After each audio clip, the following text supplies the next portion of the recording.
Oregon has a chance against USC to make that Indiana game look like a one-off.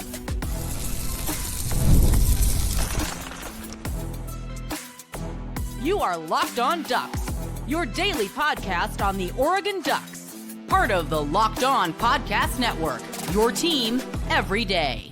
Yes, it is that time once again for Locked On Ducks. I'm your host, Spencer McLaughlin. Thank you all so much for making this your first listen or your first view of the day. It is part of the Locked On Podcast Network, your team every day, your number one source to stay up to date with the Ducks, part of the number one sports podcast network out there. Thank you all so much for making that the case. A bunch of film review, what USC does well, what they don't do as well, how Oregon's prepared to counter all of that. That's taken up two whole segments on today's show, plus some thoughts on Kenyon Sadiq and Nasir Wyatt, who I think we will see this week. This episode brought to you by our friends at FanDuel. Right now, new customers can bet just $5, and if your bet wins, you'll get $300 in bonus bets to use across the app. Download the FanDuel app today. So, what USC does as well as anything else on their team, probably better, is get the ball to their two wide receivers. Makai Lemon already has 1,000 yards on the year. Jakobi Lane, also very productive. It's those two guys. And so the Indiana game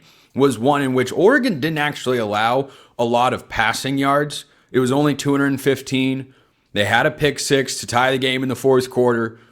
But when Indiana got to that point late and the game was on the line, what did they do? They were just going back to those two guys, Elijah Surratt and Omar Cooper, especially Elijah Surratt.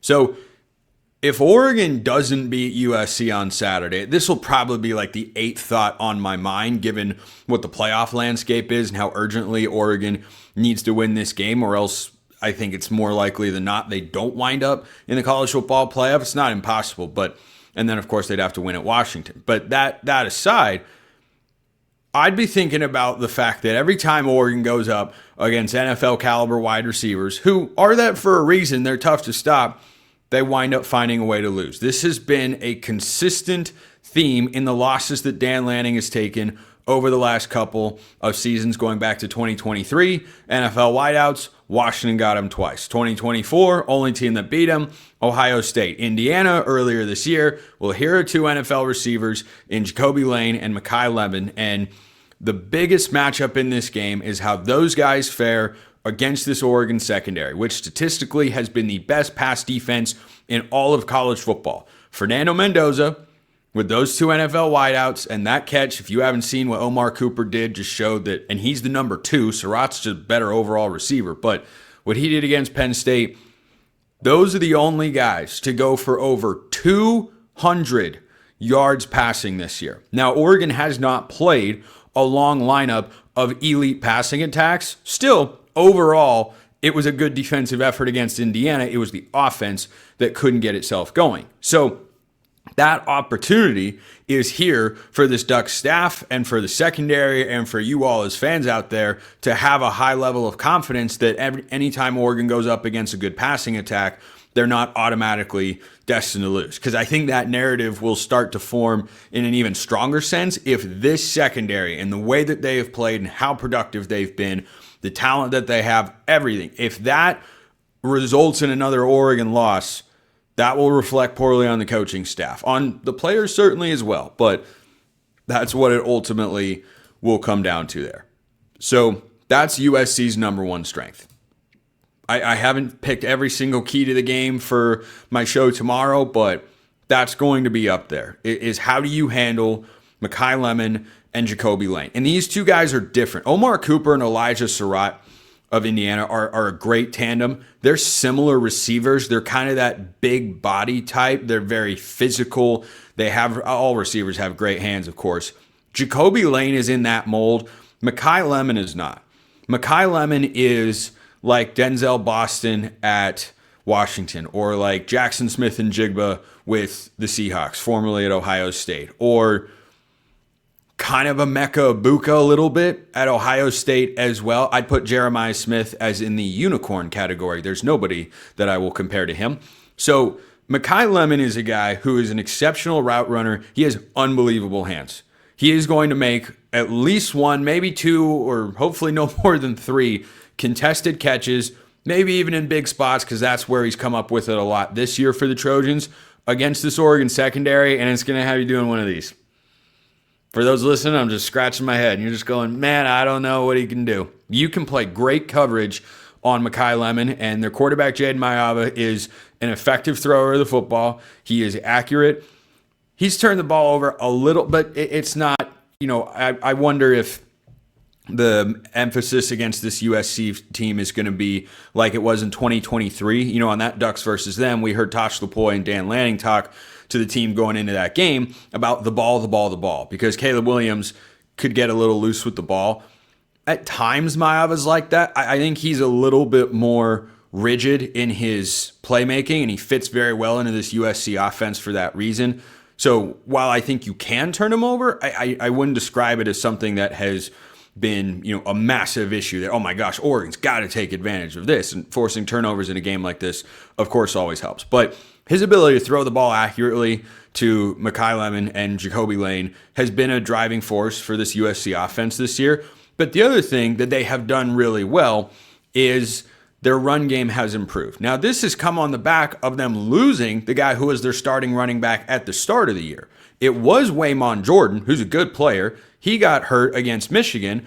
Believe he's done for the season, and King Miller has taken over. Now, their running back depth is not as strong as Oregon's. King Miller has proven himself to be more than capable. Was not a super highly rated recruit coming out of high school a couple of cycles ago, but understands the system very well. And the number one thing that USC does well is what Lincoln Riley's teams did well when he was at Oklahoma. They run counter, which is something that Oregon should be pretty well prepared to go up against, because Oregon's run game, I wouldn't say runs a ton of counter. I feel like they did it more in the last couple of years, but they do it plenty. So the defense should see it enough in practice to where this is not a brand new concept that they have to defend. But USC's biggest runs almost always come on the counter plays. They also do the insert looks where they take a tight end, have them lead block up the middle, and those are effective for USC, but they hit big plays on the ground when they run counter. Those are the things that Oregon has to be able to at least limit on the defensive side, is those two receivers and the counter run game. If you significantly hinder one of those aspects, I think you're going to be in a pretty good spot if you're the Ducks. Now, flip that over, and I'm going to get to more film reaction on the second segment as well. But what USC has not done super well this year has been up front. Now, they haven't been as bad as they've been in the past. They have improved, but they were starting at a much lower place. Now, Pro Football Focus, that I think does a good job, is not everything. I don't treat it as gospel, and this is a perfect example. They don't think very highly of USC's offensive line. Neither one of their tackles have a grade of higher than 68 on PFF. 70's good, 80's great, 90 is top tier. Both of their guards grade below a 60, and they've used two centers this year that have both graded under 65 for the season. I don't think this offensive line is a strength for USC. I do not think it is as bad as those numbers indicate. I think they're a little better than that. Still, Oregon should have an advantage up front and should be able to be disruptive. If they are not, you cannot give Jaden Mayava a bunch of time to throw the ball down the field to Makai Lemon and Jakobi Lane. If that happens, if you are not pressuring the quarterback, you are going to have problems. It does not matter if it's Brandon Finney or Dylan Thieneman or who else back there for the Ducks defense. You cannot give those guys a bunch of time to make plays. Deion Sanders can't cover a great receiver if he's being asked to do so for 4 or 5 seconds. It's just not feasible. So I don't think the USC O-line is quite that bad. I do think Oregon, particularly on the interior, Bear Alexander, maybe a little bit of a revenge game here. We'll see. I think that those guys could have a productive day. Him, Amari Washington, Aiden Breland maybe as well. The other thing to note is the USC interior, the defensive line, also is not thought of as highly by Pro Football Focus. They don't have a single guy graded over 70 on the year, except for, remember this name? Jakeem Stewart. You'll see him on Saturday at Autzen Stadium. He's not a starter, but he's a heavy rotation guy for them. I think he's one of their better interior defensive linemen, just watching the film. but he's a freshman, so he can make mistakes, but he's a beast. He's definitely what his recruiting profile said he would be. But you can run, and Oregon specifically, with how they've run the football this year, you think back to like the Chip Kelly days, and Oregon ran the ball so well, but they did everything on the perimeter, right, for the most part. And in 2009, there was plenty of power run game in there for the Ducks in that glorious day on Halloween night. But against this USC interior, I think what PFF says matches what I see, which is you can run up the middle on this USC defensive front. I think they're much stronger on the edges than they are on the interior. Iowa and Nebraska both ran for over 180 yards against this USC defense, and Northwestern was, I think, 173. Those are the last three games that the Trojans have played. So I fully expect Oregon to have success. They should be able to get over 200 yards on the ground, or at least in that ballpark, depending on how just kind of the game flow goes. But with how well Oregon's run the ball, there is an opportunity, particularly running between the tackles, to exploit this USC defense. So let me know your thoughts in the YouTube comments below. Hit me up on Twitter, all of that good stuff. This game just continues to build in my head with its excitement. There are a lot of things Oregon has to be prepared for, including the ones I'm about to tell you. First, this episode brought to you by our friends at FanDuel. That's right, the NBA is back, and there's no better place to get in on the action than FanDuel, the official sports betting partner of the NBA. Even if you missed the start of the game or want to ride the hot hand, FanDuel has live bets on everything from who will score next to fourth quarter comebacks. Plus, you can even combine your live bets into a same-game parlay for a shot at a bigger payout. It keeps every game exciting, especially when your team's making that late push. If you think Oregon is going to steamroll USC, then perhaps I can interest you in Oregon minus 9.5. That is what FanDuel has the line at right now. Opened at a smaller number, has swelled up a bit. Well, I think that reflects public confidence in the Ducks at home. USC has also struggled on the road. The total in this game is sitting at 59.5. So Vegas thinks the offenses are going to have more success than the defenses. And I see how that can happen. Lincoln Riley's a good play caller. I'll talk about what he's going to bring schematically to Tosh Lupoi's defense in this game and how they have to be able to respond. But if you are confident Oregon's winning big, take the Ducks minus 9.5. Right now, FanDuel is giving new customers $300 in bonus bets when your first $5 bet wins. So head to FanDuel.com to sign up and play your game with FanDuel, the official sports betting partner of the NBA. First time ever a second segment sip has been homemade iced coffee. Just throwing it out there for those of you that enjoy those sorts of things. Anyway, let's talk about what USC brings to the table in addition to the guys that I mentioned. So, number of things to be on the lookout for if you're watching this game, and I'm sure the Oregon coaching staff has seen all this stuff. One of the things that can really flip the game, and actually in their best road win of the year, maybe of Lincoln Riley's tenure, since he's been at USC, the road games, a little bit like Jed Fish at Washington, have been a struggle. The trick plays can lead to explosives. And that has been something they've used for quite a while. Lincoln Riley has always been a very clever and creative play caller. They flipped the Nebraska game on the road in an incredible environment against a good, not great, but good Nebraska team. They might have lost that game if Dylan Raiola, Nebraska's quarterback, hadn't gotten hurt. But USC's offense made the go-ahead drive in the fourth quarter to go up 21-17, and they were able to hold that total.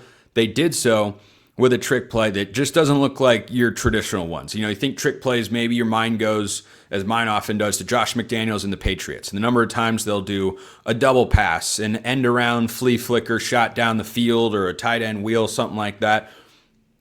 2 or 3 times this year. I think USC ran one against Illinois, and it got called back because of a penalty. They'll hand the ball off. They'll slide the offensive line to the left. They do this into the right side of the boundary. The running back cuts back. A receiver who went in motion blocks down, and then the running back veers to the other direction and pitches it back to the quarterback to throw it down the field. That was the big play that set up USC's drive at Nebraska for a go-ahead touchdown. Whether it's in the fourth quarter of a close game or early on, USC, I guarantee you, is going to try, or at least will be looking to try and dial up something like that. So something that's going to be important in this game for both the secondary, but especially the linebackers too, linebackers more consistently, secondary on the trick plays, is eye discipline. Lincoln Riley will use plenty of motions. He is a creative play caller. He'll give you all sorts of different looks. He'll use guys in very creative ways to get his guys the football. And with the linebackers for Oregon in this game, I think we all agree that it's the third of Oregon's 3 defensive units in terms of the best one. And I think they've played better in the last couple of weeks. If King Miller runs wild in this game, he's not a super big back. He's a little bit more of a scat back that, runs between the tackles out of necessity. I think he's kind of like this is an all too perfect example in a way. It's like a poor man's DeAnthony Thomas. Nobody is as athletic as DeAnthony was. He could run between the tackles. He's not going to run you over. He's not built like Jordan Davison. He's not even as big or as imposing of a runner, which has never been the way Lincoln Riley's run the ball anyway. He hasn't used those kind of backs that often. He's not a Jordan Davison. He's not even as physical as Noah Whittington or probably even Dyer Hill. He's incredibly capable, but I think between the counter run game and the way that Lincoln Riley will sporadically use his tight ends, Lake McCree is their leading receiver at tight end, I think eye discipline and just knowing your assignment, executing it for linebackers is going to be a really, really big part of this game. Because he will use those in certain spots. Like down in the red zone, for instance, I don't think between the 20s you'll see a little, but you won't see a ton of plays designed to the tight end. All of a sudden in the red zone, you'll see some RPOs, some slide concepts, hiding guys behind the line of scrimmage.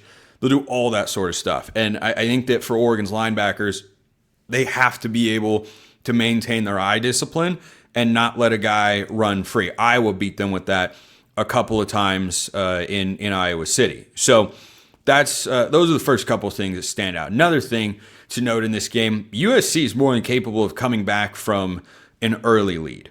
So a number of times this year, I've highlighted a key to the game being scoring early, get out to the big lead. It's not that that isn't important or good. It's just not one of my top keys in this game because I don't think that's fundamentally how you're going to beat USC. Because I've said that against teams that if you score early, you're going to take them out of their game plan and they don't have the personnel to go up and down the field a bunch. Teams like Minnesota or Oklahoma State or the Beavs, Northwestern fits that category as well. That's not USC. They came back down 14 twice against Iowa last week in Los Angeles in the rain. They came back from down, I don't think they ever got down double digits, but they were down 8 late in the third quarter against Nebraska on the road. With their explosive pass game and the way that King Miller's got breakaway speed, he's an explosive runner. If he is able to have those sorts of runs and USC is really balanced, they can score in a hurry. They'll play with tempo from time to time, but they can just create chunk passing plays in a lot of different ways. So if Oregon gets an early lead, of course, that's what we'd all like to see. That's great. The game is not going to be over just because Oregon's up 21-6. Heck, you go back to 2023 and Oregon had a 3-possession lead in the fourth quarter, and USC was going for 2 down by 9, which they were, of course, going to need anyway. But they were doing that to get it to be a 1-possession game, and then Oregon had to get a fourth down conversion to get a first down in order to ice the clock and run it out. So I don't think that just because Oregon gets an early lead, you're going to necessarily. I mean, obviously the Ducks can pull away, as I've talked about. I think they have that ability if defensively they can be disruptive with their defensive line, and if offensively they have those explosive runs between the tackles, yeah, I think Oregon can absolutely win and cover that 9.5-point spread. But just because Oregon's up 21-6, I wouldn't sit there and get comfortable. I will not be comfortable just because that's the case, because USC is more than capable of coming back. Another thing to watch for in this game that's going to be a really fun chess match and matchup, when USC, especially in the red zone, needs a play, like a 3rd and goal maybe, they're probably throwing a fade to Jakobi Lane. He's a big-bodied receiver that is really good in contested catches. I wonder how often he gets matched up with Brandon Finney, because if I'm Lincoln Riley, I don't want to throw at him whatsoever. The other corner spot, the rotation of Ife Obadegwu and Theron Johnson, they've both been up and down. They've had some really good moments. They've had some really not as good moments. Brandon Finney barely has not as good moments. So if I'm Lincoln Riley saying, hey, it's 3rd and goal from the 4, and we're going to go with a fade, think back to the Stanford teams under David Shaw and Jim Harbaugh, and the way they just throw it up to the tight end. That's what USC will do. They did it a couple years ago when they came to Autzen. That is going to be a part of USC's game plan. I just wouldn't throw it at Brandon Finney. Minnesota tried that, and how'd it go? I think he gave up 2 catches for 20 yards, and that was like the worst performance Brandon Finney's had all year. Guy is so incredibly good. So they will scheme that up. Also, if you pressure Jaden Maiava, he's pretty elusive in the pocket. Situational quarterback runs are something that USC brings to the table. It's not a feature. It's not unlike what Oregon does with Dante Moore. It'll be in a couple of spots every now and then just to keep you honest. He'll scramble from time to time. Both these quarterbacks want to sit in the pocket and throw. I think there are a lot of similarities. Dante is the more talented of the two. Maiava is incredibly good, has been really productive this year and good in the Lincoln Riley offense. But when he gets under pressure, his default is a pretty good default.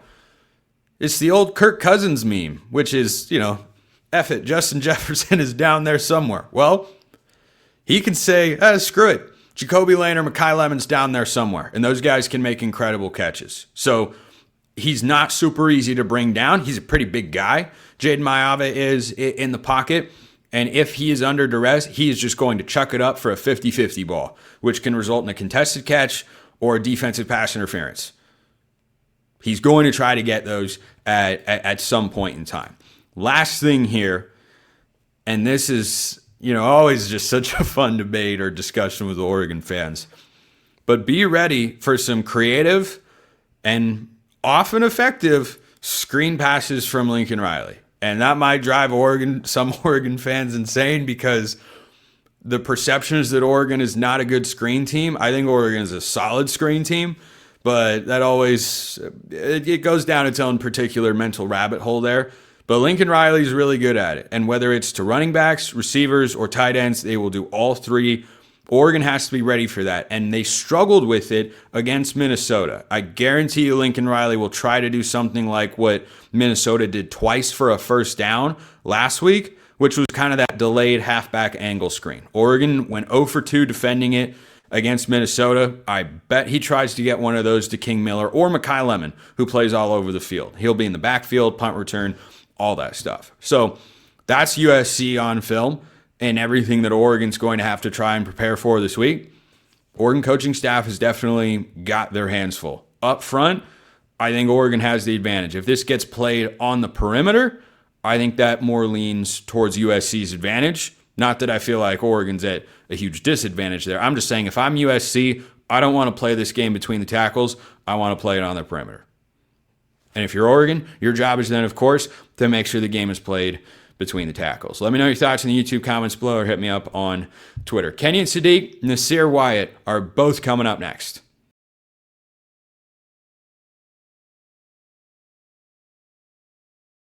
I meant as subjects on the show. Sorry if you thought I was about to have a dual interview of Kenyon Sadiq and Nasir Wyatt, and you're stuck with just me again. But, you guys choose to be here, and I thank you very much for doing that. So, this came from a Locked On Ducks insider, SSA. Kenyon Sadiq will be the first tight end taken in the upcoming NFL draft. Unfortunately, I am sitting here watching the rest of college football and the lack of high-end tight end prospects that can rival Kenyon Sadiq, and I feel like this is pretty likely. I'm going with an 8, which stinks because I'd love for Sadiq to get another year as tight end 1, but yeah, right now I've got that at an 8. Now, in this game, there's a really interesting one-on-one matchup that could arise, and it's Kenyon Sadiq against Eric Gentry, who might be one of the Trojans that's been dinged up. They've dealt with a couple injuries. Kamari Ramsey, I know, has been injured as well. They've had one of their offensive tackles hurt. Like, they've definitely been hit with a few injuries in the last couple of weeks, as has Oregon, of course. Kenyon Sadiq going against either Eric Gentry or potentially Kamari Ramsey is as intriguing of a matchup as he's had all year. Now, we saw in the red zone last week on Sadiq's touchdown, he gets matched up with a linebacker and just absolutely cooks him to the corner, and Dante makes a great throw. It wasn't horrible coverage, frankly, but it was a good throw. It was a great catch. He gets the foot down and whatnot. Gentry is 6'6". He's, I think, the tallest linebacker in all of college football, and I think that sets up for Oregon to be able to run at him. He's, I think, okay in the run game, but his length can be a factor in coverage, particularly when he is sitting back in zone, because he just has an ability to take away some throws that would otherwise be there if not for the fact that he's got a wingspan that makes Jay Billis turn his head and go, he's got what? Anyway, if you understand that joke, let me know, because I hope a bunch of you do. So Kenyon Sadiq was Oregon's leading receiver last week. There is likely no DeCorian Moore. There's almost certainly no Evan Stewart this week. Gary Bryant is questionable. Getting Kenyon Sadiq going is simultaneously important for this Oregon offense and also not as easy as it was last week, because I think you're going up against better defensive personnel in some areas with USC than you were with Minnesota. But the number of different ways Sadiq was used, I want to see all of those again. No reason, if you don't have a couple of your leading receivers, that Sadiq shouldn't be a huge focal point. Because as we saw last week, yeah, he can be the best tight end in all of college football. And he is still going to be tough for Eric Gentry or Kamari Ramsey or anybody else in that USC secondary to cover. But for what Oregon wants to do on offense, or whatever Oregon wants to do, it's got to include Sadiq. And I think the number of ways he was involved last week was awesome. Lining him up in the slot, lining him up as a wide receiver, and just letting him basically run routes, which he can do. Getting him on some traditional tight end concepts like play action boots. He's great in those situations. And of course, we know he's a good run blocker as well. So unfortunately, I'm at an 8 that he's the first tight end taken. If he has a big game in this one, with the world watching, college game day in town, yeah, it might move up to a 9.5, frankly, which is a trade-off, unfortunately, I would take. So let's get to this next question here to wrap today's show. Baja Core says, SSA, if Nasir Wyatt can combine Thibodeau's high motor with, I don't think you have to worry about his motor, with Von Miller's pass rush technique, he'll be one of the most disruptive edge guys in college and a high first-round draft pick. What say you? I need to do some more discussing with NFL draft knowledgeable people about what sort of size is required to come off of the edge, because Nasir Wyatt, we saw last week, and I have sung his praises for a while, ever since he committed to the Ducks. He is 6'2", 228 pounds, and Von Miller is only an inch taller at 6'3". When I watch Nasir Wyatt and Von Miller, it looks like there's a little bit more of a gap there. But again, his speed is unlike any other. And on Ducks versus them, we heard third and Nas. I think that comes up again in this game. I think Nasir Wyatt will be out there because when you have a quarterback as good as Jaden Maiava, the number one thing you want to do against any quarterback as a defense is make him uncomfortable. And USC's offensive tackles this year, they've battled some injuries, and they have been just okay when they have actually been out there. And against Iowa last week, they got away with a couple of holds. You can ask Iowa fans about that. I think they would agree, but I went back and watched that whole game, and they had legitimate gripes, just like Oregon had legitimate gripes against Iowa. That's how officiating goes sometimes, unfortunately. But yeah, I think he has a role in this game, and it's probably only in pass rushing spots. But if Oregon's able to take away that counter run game for the Trojans, yeah, 3rd and 7 is not a down, or even 3rd and 6, frankly. Maybe even, I think on 3rd and 5, Lincoln Riley will have a run fit into the play call, I would guess, and say, hey, if you see 2 safeties, then check it to this run play, right? But if it's 3rd and 6 or longer, yeah, they're not, Michigan or Iowa or somebody like that that's just so committed to the ground game that they're just gonna run the ball no matter what in those spots. USC will want to air it out. So I think he absolutely has a role to play on Saturday, and we will see that package rolled out once again. But with regards to your SSA, you can be one of the most disruptive edge guys in college and a high first-round draft pick. 7.5. He had my favorite film of any player in Oregon's 2025 class, which is one of the most impactful true freshman recruiting classes in Oregon history, quite literally. And his film was my favorite. Maybe he's starting to come on. Maybe last week he was just going against Minnesota, whose tackles I think are worse than USC's. But this week, in a game where USC might be throwing the ball a good amount, weather forecast looks all right, I think you will see Nasir Wyatt out there. But yeah, I'm bullish on what his career can be. Also, just want to follow up from Tuesday, the answer to the trivia question. Don Essig, nearly 6 decades as the PA announcer for Oregon. Hopefully will be back this week. He has missed 2 1/4 games. That's it. My guess was 6. That's crazy work. Don Essig, absolute legend. Appreciate everyone listening. I'll see you next time. Until then, hope you all have a wonderful rest of your day, and go Ducks.